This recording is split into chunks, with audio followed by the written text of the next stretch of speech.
Hello, we're coming to you today from Rossi Machinery Services in Ashland, Ohio.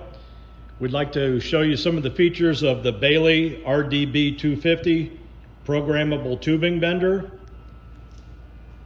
Has an easy to use display. Enter in your part count, speed, angle, spring back, and position, rotation.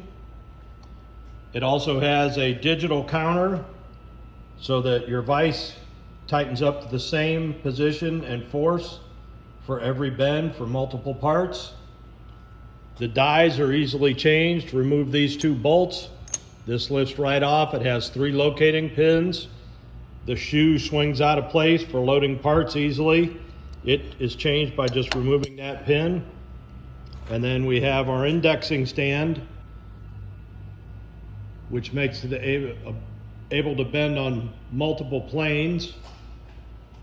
We've got a 360-degree counter, so you can position it to whatever degree angle you need for that second, third, or fourth bend.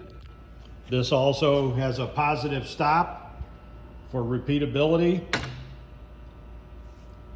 And you can add sections, as many as you would like, 10-foot sections. So if you have 100, 200-foot pipe that requires bending, you can add as many sections as needed. And as always, which we're very proud of, Baileigh is made in the United States in Wisconsin. Thank you for your time.